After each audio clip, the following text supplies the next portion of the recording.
Hello students, आज की इस लेक्चर में हम रोटेशनल एनर्जी के इक्वेशन को कैसे डिराइव किया जाता है वो हम देखेंगे। जब मॉलिक्यूल रोटेट करते हैं तो मॉलिक्यूल कुछ अमाउंट ऑफ एनर्जी पे रोटेट करते हैं और इस मॉलिक्यूल के पास अगर एक्स्ट्रा अमाउंट ऑफ एनर्जी मिलता है तो उससे ज़्यादा एनर्जी पे रोटेट करेंगे, और अगर एक्स्ट्रा एनर्जी मिलता है तो उससे ज़्यादा एनर्जी पे रोटेट करेंगे। तो कहने का मतलब ये है कि मॉलिक्यूल के पास कितनी अमाउंट ऑफ रोटेशनल एनर्जी है, 5 जूल है, 10 जूल है, 15 जूल है या 20 जूल है। ये सारे के सारे एनर्जी जो है वो कैसे निकालते हैं वो आज हम देखेंगे। तो हम एक डायटोमिक मॉलिक्यूल कंसिडर करते हैं। हमारे पास ये एक डायटोमिक मॉलिक्यूल है, एक एटम है, दूसरा एटम है, और ये जो मॉलिक्यूल है वो रिजिड रोटर है। Rigid rotor means those molecule whose internuclear distance does not change during the rotation. उस तरीके के मॉलिक्यूल जो अपनी इंटरन्यूक्लियर डिस्टेंस चेंज नहीं करते हैं रोटेशन पे। लेकिन जब आप एक्चुअल केसेस में देखते हैं तो मॉलिक्यूल जो है वो रिजिड नहीं होता है, वो फिक्स नहीं होता है। मॉलिक्यूल रोटेशन के साथ साथ वाइब्रेशन भी करते हैं, वाइब्रेट भी करते हैं, तो मॉलिक्यूल का जो इंटरन्यूक्लियर डिस्टेंस है वो चेंज होता है। लेकिन इसके केसेस में हम क्या मान के चलेंगे, हम ये कंसिडर करेंगे कि मॉलिक्यूल जो है वो रिजिड है, मॉलिक्यूल जो है अपनी इंटरन्यूक्लियर डिस्टेंस चेंज नहीं करते हैं रोटेशन पे। इस तरीके के मॉलिक्यूल को हम रिजिड रोटर के कहेंगे। तो हमारे पास एक रिजिड रोटर डायटोमिक मॉलिक्यूल है। m1 is the atom of mass of this atom, m2 is the mass of this atom। और ये वाली जो मॉलिक्यूल है, इन मॉलिक्यूल का जो इंटरन्यूक्लियर डिस्टेंस है वो मैं रिप्रेजेंट कर रहा हूँ r। और ये जो मॉलिक्यूल है वो रोटेट कर रहे हैं about an axis which pass through the centre of gravity. और इस सेंटर ऑफ ग्रेविटी से इस एटम के बीच के डिस्टेंस को मैं रिप्रेजेंट कर रहा हूँ r1, और r2 जो है सेंटर ऑफ ग्रेविटी और इस एटम के बीच का डिस्टेंस है। और ये मॉलिक्यूल जो है वो रोटेट कर रहे हैं। ओके, तो हमारे पास जो इंटरन्यूक्लियर डिस्टेंस है r जो है वो बेसिकली बराबर होंगे r1 plus r2, r1 plus and r2। और इस इक्वेशन को थोड़ा सा मैं अलग कर रहा हूँ, तो r1 जो है वो बेसिकली बराबर होंगे r माइनस एंड r2। और सिमिलरली हम इसको r2 भी निकाल सकते हैं, तो r2 जो है वो बराबर होंगे r माइनस एंड r1। तो ये दो इक्वेशन है। और movement of inertia of the diatomic molecule, जब ये रोटेट करते हैं तो इसके पास एक मूवमेंट ऑफ इनर्शिया होगा। और डायटोमिक मॉलिक्यूल जहाँ पे दो एटम हो, उस तरीके के मॉलिक्यूल का जो मूवमेंट ऑफ इनर्शिया है वो बराबर होंगे m1 and r1 square plus m1 and r2 square. Okay, at the center of gravity, the movement of the two atoms are equal. At the center of gravity, the movement is given by m1 and r1 is equal to m2 and r2। Centre of gravity पे इन दोनों atom का जो movement है वो same होता है। तो m1 and r1 is the movement of atom, m1 and r1 is equal to m2 and r2। हम इस इक्वेशन का r1 एंड r2 का जो वैल्यू है इसको हम यहाँ पे पुट कर रहे हैं, इस इक्वेशन में पुट कर रहे हैं। मैं इस इक्वेशन को फर्स्ट मान के चलूँगा। तो substituting the value of r1 and r2 in equation first, हमारे पास जो इक्वेशन बनेंगे वो बनेंगे m1, r1 की जगह पे मैं ये वैल्यू पुट कर रहा हूँ, तो r minus and r2 is equal to ये वाली वैल्यू है हमारे पास m2 एंड r2। सिमिलरली हम इसी इक्वेशन के R2 में R2 का ये वैल्यू पुट कर सकते हैं। तो हमारे पास जो इक्वेशन बनेंगे वो बनेंगे m1 एंड r1 अपनी जगह पे है इज इक्वल टू m2 अपनी जगह पे, R2 की जगह पे मैं ये वैल्यू वाला वैल्यू पुट कर रहा हूँ, तो r माइनस एंड r1। हम इसको थोड़ा सा एक्सपांड कर लेते हैं। तो हमारे पास है m1 and r minus and m1 and r2 is equal to m2 and r2। Minus m1 and r2, यहाँ पे m2 एंड r2, इसको मैं इस साइड ले रहा हूँ तो ये माइनस को प्लस बनेंगे। तो हमारे पास इक्वेशन बनेंगे m1 and r is equal to, ये m1 एंड r2 यहाँ जाएगा तो प्लस बनेगा, तो मैं इसको पहले लिख रहा हूँ m1 एंड r2 प्लस ये अपनी जगह पे है m2 एंड r2। तो r2 एंड r2 कॉमन है, इसको मैं कॉमन निकाल रहा हूँ, तो हमारे पास बनेंगे m1 and r is equal to m1 plus m2, और यहाँ हमारे पास है r2। इस r2 को मैं अपनी जगह पे रख रहा हूँ, r2 यहाँ पे है, और ये वाली जो पैरामीटर है वो इज इक्वल टू से इस साइड ले रहा हूँ तो ये नीचे चले जाएंगे। तो हमारे पास इक्वेशन बनेंगे r2 is equal to m1 and r, और ये वाली जो पैरामीटर है वो नीचे आके m1 प्लस एंड M2। तो ये एक इक्वेशन है हमारे पास, इसको मैं सेकंड इक्वेशन मानूंगा। सिमिलरली जब आप इस वाली इक्वेशन को डिराइव करते हैं, सॉल्व करते हैं, तो हमारे पास जो फाइनल इक्वेशन बनेंगे हमारे पास ये बनेंगे। सिमिलरली हमारे पास बनेंगे R1 is equal to R2 के साथ M1 है तो R1 के साथ M2 होंगे, M2 एंड R अपनी जगह पे है, divide by M1 plus M2। तो इस इक्वेशन को हम थर्ड इक्वेशन कहेंगे। तो substituting the value of R2 and R1 और R2 के जो वैल्यू है वो मैं इस वाली इक्वेशन में पुट कर रहा हूँ, मोमेंट ऑफ इनर्शिया की इक्वेशन में पुट कर रहा हूँ। तो हमारे पास जो इक्वेशन बनेंगे वो बनेंगे ऐसे।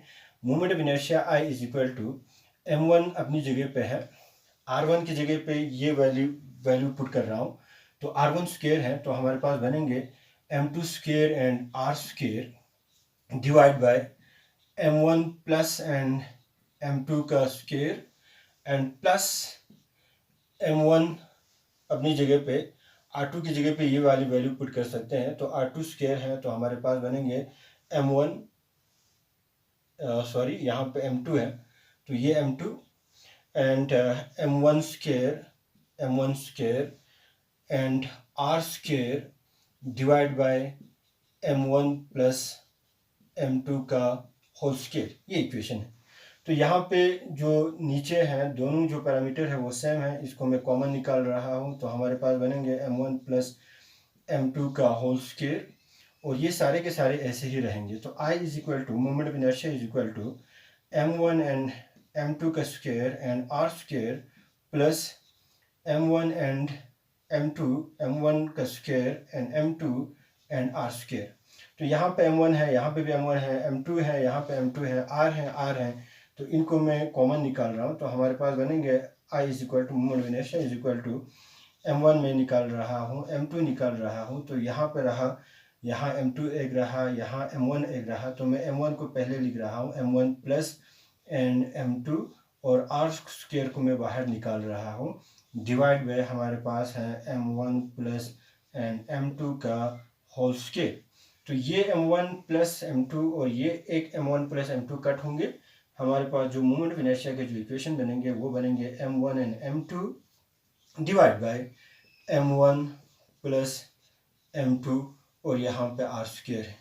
और ये जो पैरामीटर है M1 and M2 divide by M1 plus M2, इसको हम रिड्यूस मास कहते हैं।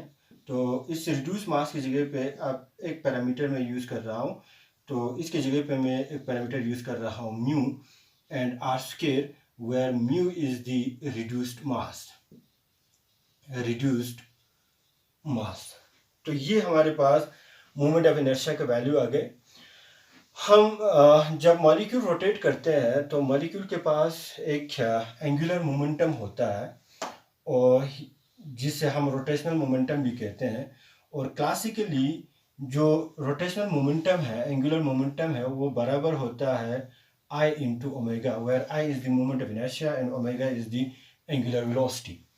और जो एंगुलर मोमेंटम है वो क्वांटाइज्ड होता है। क्वांटाइज्ड मीन्स एंगुलर मोमेंटम का एक खास वैल्यू होती है, एक पर्टिकुलर वैल्यू होती है, और क्वांटाइज्ड एंगुलर मोमेंटम का जो वैल्यू है वो बराबर होता है L is equal to under root of J into J plus 1 H divide by 2 pi. This is a quantized angular momentum of the rotating molecule। और यहाँ पे जो J है, J is a constant known as the rotational quantum number, और इसका जो value है वो स्टार्ट होती है 0 and 1 and 2 and 3 and dash। तो J is the rotational quantum number, J is rotational quantum number। अब इसमें ये एक बात याद रखने की है, तो जितने भी हमारे पास क्वांटम नंबर्स होता है वो 1 से शुरू होता है, लेकिन एक क्वांटम नंबर है रोटेशनल क्वांटम नंबर जिसका वैल्यू 0 से स्टार्ट होता है। तो ये याद रखना है, ये हमें क्वांटम केमिस्ट्री में पता चलेंगे। तो इसको मैं क्लासिकली जब मॉलिक्यूल रोटेट करते हैं तो उस मॉलिक्यूल के पास एक काइनेटिक एनर्जी होता है, और वो काइनेटिक एनर्जी जो है वो बेसिकली बराबर होती है the energy of the rotating molecule. तो मॉलिक्यूल रोटेट कर रहे हैं, उस एनर्जी को हम काइनेटिक एनर्जी कहेंगे, और इसी काइनेटिक एनर्जी को हम रोटेशनल एनर्जी भी कह सकते हैं। तो energy, kinetic energy of the molecule or rotational energy of the molecule is given by 1 divide by 2 and I omega square. ये हमारे पास काइनेटिक एनर्जी का इक्वेशन है। जैसे हमारे पास जब भी कोई बॉडी मोशन करते हैं, जो काइनेटिक एनर्जी है उस तरीके की बॉडी का, उसको हम रिप्रेजेंट करते हैं 1/2 and M V square, where V is the velocity and M is the mass of the object. और जब मॉलिक्यूल रोटेट करते हैं तो वेलोसिटी को हम रिप्लेस कर रहे हैं with the angular velocity, and mass जो है उसको रिप्लेस कर रहे हैं with the movement of inertia. तो मास और मूवमेंट ऑफ इनर्शिया रिलेट करते हैं। तो kinetic energy of the rotating molecule is given by this equation. हम इसको थोड़ा सा सिंप्लीफाई करते हैं। Quantized angular momentum is equal to, ये वाली हमारे पास इक्वेशन है, j into under root of J into J plus 1 and h divide by 2 pi. इसको हम स्क्वायर कर लेते हैं, तो यहाँ पे भी स्क्वायर होंगे, ये भी स्क्वायर होगा और इनका भी स्क्वायर होंगे। तो एल स्क्वायर जो है वो बेसिकली बराबर होंगे, स्क्वायर एंड रूट कैंसिल होगा, तो हमारे पास बनेंगे j into J plus 1 and h square divide by 2 to the 4 and pi square. तो ये है square of the angular momentum का वैल्यू। अब हम ये जो L का जो वैल्यू है इसको हम यहाँ पे रिप्रेजेंट करेंगे, यहाँ पे शो करेंगे। तो हमारे पास जो L का वैल्यू है एंगुलर मोमेंटम, क्लासिकली जो एंगुलर मोमेंटम का जो इक्वेशन है वो आई ओमेगा है। इसको मैं स्क्वेयरिंग कर रहा हूँ दोनों साइड से, तो L स्क्वेयर जो है वो बेसिकली बराबर होगा I square into omega square. Okay, तो L स्क्वेयर की जगह पे हम ओमेगा स्क्वेयर का वैल्यू पुट कर सकते हैं, और हमारे पास जो काइनेटिक एनर्जी का जो इक्वेशन है इसको मैं ऐसे लिखूंगा, energy of the rotating molecule or the rotational energy is equal to 1 divide by 2 and I and omega square. इसको मैं आई से डिवाइड कर रहा हूँ, तो डिवाइड करने के लिए इसको मैं स्क्वायर कर रहा हूँ, तो आई और आई कैंसिल हुआ, फिर से एक आई रहा। ठीक है, तो कोई भी डिफरेंस नहीं होंगे। तो आई स्क्वायर एंड ओमेगा स्क्वायर के जगह पे हम एल स्क्वायर यूज कर सकते हैं। तो energy of the rotating molecule is equal to 1 divided by 2 I square and omega square, I square and omega square is equal to L2। तो इसकी जगह पे मैं L2 स्क्वायर लिख रहा हूँ डिवाइड बाय I। तो ये एक इक्वेशन है। और जब आप L स्क्वायर के वैल्यू यहाँ देखेंगे, L स्क्वायर के जो वैल्यू है वो ये वाली वैल्यू है, इसको मैं यहाँ पे पुट कर रहा हूँ। तो हमारे पास जो एनर्जी है रोटेटिंग मॉलिक्यूल का, या रोटेशनल जो एनर्जी है, E J is the energy of the rotating molecule, या rotational energy is equal to 1 divide by 2 and L square की जगह पे मैं ये वाली वैल्यू पुट कर रहा हूँ। तो H square divide by 4 pi square मैं पहले लिख रहा हूँ, H square divide by 4 pi square, फिर इसके बाद है हमारे पास J into J plus 1 and divide by, और उसके साथ साथ है हमारे पास I। तो यहाँ पे मैं लिख रहा हूँ I। तो ये है, तो E J of the rotating molecule, energy of the rotating molecule or rotational energy is equal to H square divide by 2 4 8 pi square and I j into J plus 1, where j is the rotational quantum number and its value range from 0 and 1 and 2 and 3 and dash। और जब आप इस equation को देखेंगे तो ये वाले जो एनर्जी है वो जूल्स में है, एनर्जी इन जूल, ये इक्वेशन है। और इसी इक्वेशन के ज़रिए हम रोटेशनल एनर्जी, रोटेटिंग मॉलिक्यूल्स का रोटेशनल एनर्जी निकाल सकते हैं। लेकिन ये जो एनर्जी है वो जूल में है। हम स्पेक्ट्रोस्कोपी में we do not speak energy in terms of joule, we usually speak energy in terms of wave number। तो हम जूल्स को वेव नंबर में कन्वर्ट करते हैं, इसलिए करते हैं क्योंकि स्पेक्ट्रोस्कोपी में हम एनर्जी को रिप्रेजेंट करते हैं, एक्सप्रेस करते हैं in terms of wave number. Wave number means ये हमारे पास वेव नंबर है, और वेव नंबर जो है वो रेसिप्रोकल ऑफ द वेवलेंथ ये होता है। तो हमारे पास हम जूल्स को वेव नंबर में कैसे कन्वर्ट करते हैं। Energy of an electromagnetic radiation is equal to H mu. Okay, और जब हमारे पास दो एनर्जी लेवल्स हैं, हमारे पास E2 है, हमारे पास E1 है, और इन दोनों के बीच का जो ट्रांजिशन होने के लिए जो इलेक्ट्रोमैग्नेटिक रेडिएशन हम यूज़ कर रहे हैं, उस इलेक्ट्रोमैग्नेटिक रेडिएशन का एनर्जी करस्पॉन्ड होनी चाहिए the energy difference between the two energy levels. तो हम इस E के जगह पे EJ के जगह पे हम डेल्टा EJ लिखेंगे इज इक्वल टू, और एच म्यू, और ये वाली जो एच म्यू जो है वो बेसिकली बराबर होती है mu is equal to C by lambda. तो ये इक्वेशन है।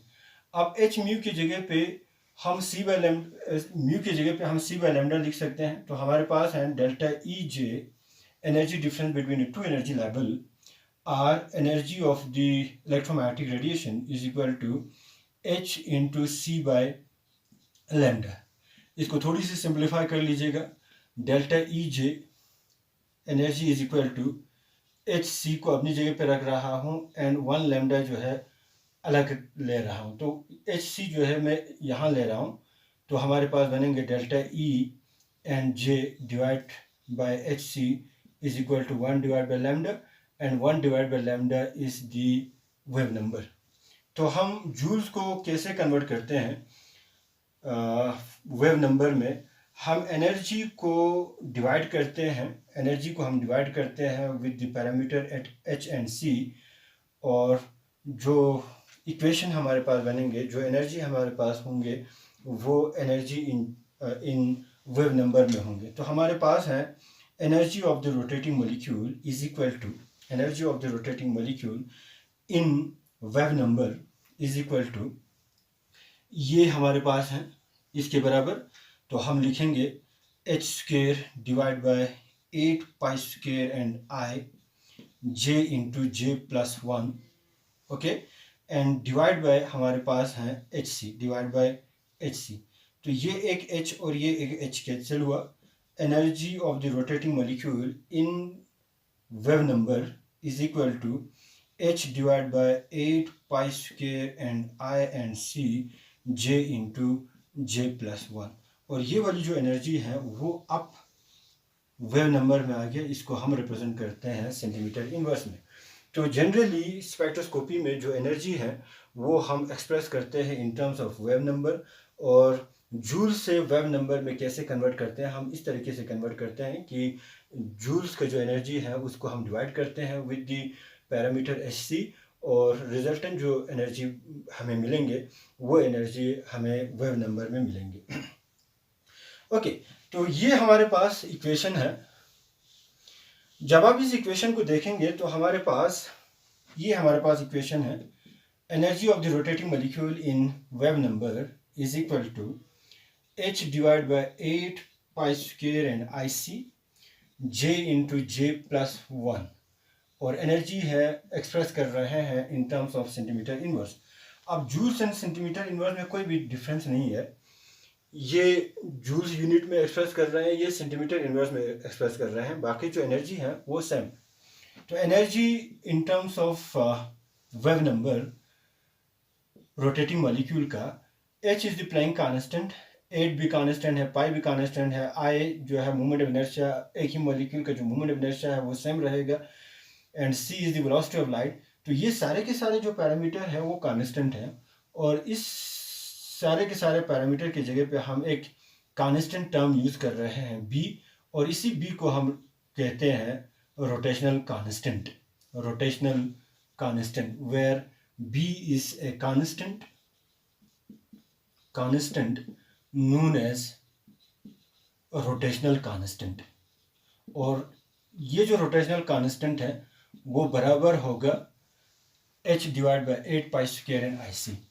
तो energy of the rotating molecule in terms of wave number is equal to B into J plus 1। ये इक्वेशन जो है इम्पोर्टेंट इक्वेशन है, और यही इस इक्वेशन के ज़रिए हम रोटेटिंग मॉलिक्यूल्स का रोटेशनल एनर्जी हम डिटरमिन कर सकते हैं, where J is the rotational quantum number, और इसका वैल्यू जो है 0, 1 and 2 and 3 and dash. Okay, तो हम क्या कर लेते हैं, मॉलिक्यूल के पास कितनी अमाउंट ऑफ एनर्जी है वो डायरेक्टली डिपेंड करते हैं, ये कांस्टेंट है, वो डायरेक्टली डिपेंड कर रहे हैं on the value of the rotational quantum number. अगर रोटेशनल क्वांटम नंबर का वैल्यू चेंज करेंगे तो energy of the rotating molecule change होगा। तो फॉर एग्जांपल हम यहाँ से रोटेशनल क्वांटम नंबर का वैल्यू ले रहे हैं, ये हमारे पास है जे का वैल्यू, और जे का जो वैल्यू है, रोटेशनल क्वांटम नंबर का जो वैल्यू है वो ज़ीरो से स्टार्ट हो रहा है, तो ज़ीरो है हमारे पास ये वाली। और जब ज़ीरो है उस वक़्त जो मॉलिक्यूल के पास रोटेशनल एनर्जी है वो किसके बराबर होंगे, rotational energy of the molecule when J is equal to zero is equal to, ये ज़ीरो होंगे, zero plus one means one, और यहाँ जे की जगह पे ज़ीरो होगा, तो ये सारे के सारे पैरामीटर जो है वो ज़ीरो के बराबर बनेंगे।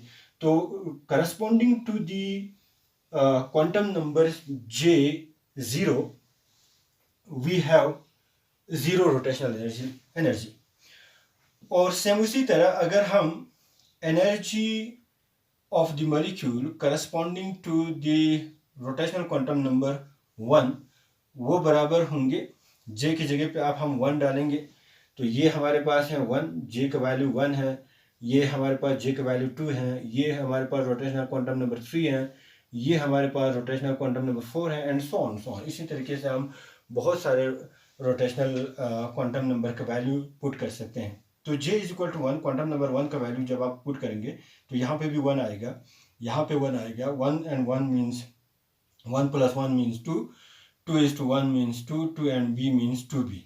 तो rotational quantum number J is equal one के करस्पॉन्डेंस में जो एनर्जी होता है वो हमारे पास two B amount of energy के बराबर होता है। तो इस लेवल के एनर्जी का two B amount of energy है, और J is equal to energy of the rotating molecule corresponding to the quantum number, rotational quantum number two, वो बराबर होंगे, इसकी जगह पे हम टू डालेंगे, यहाँ पे भी टू आएंगे, यहाँ पे वन आएंगे, two plus one means three, three two ज़ा six, six and B means six B.